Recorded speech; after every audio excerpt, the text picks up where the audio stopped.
Êtes-vous persuadé que l'US Navy est en difficulté ? La marine de guerre des États-Unis semble déterminée à trouver des solutions pour renforcer l'industrie navale du pays. En effet, l'US Navy a longtemps été considérée comme la maîtresse des eaux, notamment depuis la Seconde Guerre mondiale. Et Lisa Franchetti, la première femme à être à la tête de la marine militaire la plus puissante au monde, compte bien redorer le blason de l'US Navy. Pour commencer, un budget militaire record a été alloué à l'industrie navale américaine. Néanmoins, l'US Navy est en perte de vitesse. Mais les États-Unis ne semblent pas avoir dit leur dernier mot. Peut-on vraiment toujours considérer l'US Navy comme la maîtresse des eaux ? Les forces armées des États-Unis sont extrêmement puissantes et l'US Navy en fait partie. Depuis la Seconde Guerre mondiale, elle est considérée comme la première force aéronavale au monde. L'US Navy s'affirme réellement avec le déclenchement de la Seconde Guerre mondiale. Effectivement, le Sénat des États-Unis vote le Naval Expansion, plus connu sous le nom de Two Ocean Navy Act, le 14 juin 1940. Par la suite, d'autres lois sont également votées. Ces dernières attribuent des crédits considérables à la flotte américaine, permettant de la croître de 70%. 1 325 000 tonnes de navires de guerre sont construits. 100 000 tonnes de navires auxiliaires sont achetés ou convertis. Ainsi, les effectifs de l'industrie navale américaine passent à 15 000 appareils. Le 2 septembre 1940, le Destroyers for Bases Agreement est signé. Il entraîne le transfert à la Royal Navy de 50 destroyers, plus connus collectivement sous le nom de Class Town. Forte de ces nouvelles mesures, l'US Navy prend part au conflit. En proposant son aide au Royaume-Uni, elle oblige les U-Boots à limiter leurs attaques. Ces sous-marins allemands font d'ailleurs la fierté de ses dirigeants lors de 2 guerres mondiales. Et en septembre 1941, des navires de l'US Navy participent à l'escorte des convois dans l'Atlantique Nord. Ils entrent alors dans la seconde bataille de l'Atlantique. Le 17 octobre 1941, un U-boot endommage gravement le destroyer USS Kearney. C'est ensuite l'USS Reuben James qui est coulé par un sous-marin allemand. Lors de l'attaque de Pearl Harbor, l'US Navy ne dispose donc que de 6 porte-avions opérationnels. Ainsi, elle a dû composer avec les moyens qu'elle a à sa disposition. Par conséquent, la puissance industrielle des États-Unis s'impose en 1943. En 1945, l'US Navy dispose de 95 porte-avions et de plus de 41 000 avions avec 70% du tonnage mondial. Elle est au sommet de sa puissance.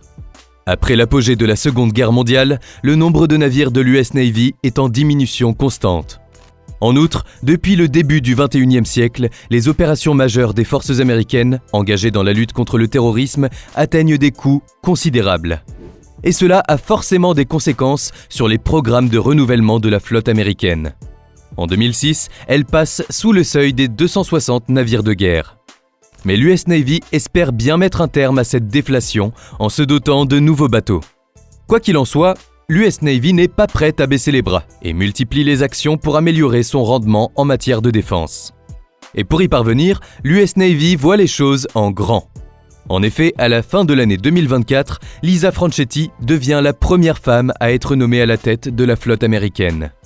Il est vrai que cette nomination est historique puisque c'est la première fois qu'une femme dirige la marine la plus puissante au monde. Après de nombreux mois de blocage, le Sénat a enfin approuvé cette désignation à 95 voix contre 1. Pourtant, rien ne destinait Lisa Franchetti à une carrière dans l'armée. Née en 1964, elle commence par obtenir son diplôme de journalisme. Elle se dirige ensuite vers la marine et obtient son diplôme du corps de formation des officiers de la réserve navale en 1985. Cependant, à son arrivée dans l'armée, les femmes étaient encore reléguées à des postes sur des navires auxiliaires. Pourtant, la militaire monte rapidement les échelons. Le 2 septembre 2002, elle est nommée vice-chef des opérations navales, ce qui équivaut à être le bras droit du commandement de l'US Navy. Une seule femme avant elle avait occupé ce poste entre 2014 et 2016. De la même manière, elle est la première femme à siéger au sein de l'état-major interarmé des États-Unis. Ce dernier regroupe les membres les plus gradés de chaque branche des forces armées américaines. Et il semblerait que cette nomination soit une aubaine pour l'US Navy. Grâce à l'amiral Lisa Franchetti, les défis d'avenir de l'US Navy évoluent, révolutionnant ainsi la défense navale américaine. Pour commencer, aux États-Unis, l'année 2024 est marquée par l'attribution d'un budget militaire jamais établi jusqu'alors, s'élevant à 886,3 milliards de dollars. Ce montant, en hausse de 3% par rapport à l'année précédente, permet une augmentation de salaire de 5,2 millions des soldats et des employés civils du département de la Défense. Cela équivaut à 3,4 millions de personnes. Le président des États-Unis, Joe Biden, espère donc renforcer la défense du pays. Aujourd'hui, la construction navale américaine se trouve donc dans une impasse et son avenir inquiète le Pentagone. En effet, cette suprématie navale est indispensable pour asseoir la position des États-Unis sur la scène géopolitique mondiale. Mais pour y parvenir, l'US Navy doit faire face à une véritable réindustrialisation. Il est aussi question de la montée en puissance très rapide de la marine chinoise. L'US Navy a aussi dû augmenter ses effectifs en Méditerranée pour soutenir son allié israélien, mais également au Moyen-Orient et dans la péninsule coréenne. De plus, la guerre en Ukraine oblige l'US Navy à durcir son dispositif dans l'Atlantique Nord et dans l'Arctique pour contenir la puissance sous-marine de Moscou. Toutes ces actions commencent donc à poser un problème d'effectifs. En outre, depuis de nombreuses années, l'environnement international est marqué par la poursuite de la modernisation des capacités navales. Les forces navales américaines doivent donc miser sur les nouvelles technologies pour retrouver leur puissance d'antan. Et en matière de qualité, l'US Navy semble avoir toutes ses chances. Mais il est tout de même nécessaire de procéder à des changements dans l'organisation opérationnelle et dans le déploiement de la flotte au-delà de l'inévitable augmentation des forces. L'US Navy a-t-elle encore le temps de redresser la barre ? Malgré ses bonnes résolutions, la flotte américaine est en perte de vitesse. Combien de temps parviendra-t-elle encore à asseoir sa puissance ? En effet, les États-Unis rencontrent de grandes difficultés autour de leur programme de construction militaire. Ces dernières décennies, ceux de l'US Navy ont atteint des sommets en nombre d'unités et de milliards dépensés. Mais ils sont très peu à avoir vu le jour. De plus, l'US Navy craint que ses navires soient sous-armés pour répondre à toutes les menaces qui l'entourent. Face à l'arrivée des drones d'attaque et des missiles balistiques, les navires américains se sentent en danger. Aujourd'hui, l'US Navy a fait le choix de faire confiance à la technologie en créant les navires les mieux armés du moment. Mais cela sera-t-il suffisant ? Comme vous l'avez très certainement compris, la marine chinoise semble prendre le dessus sur l'US Navy.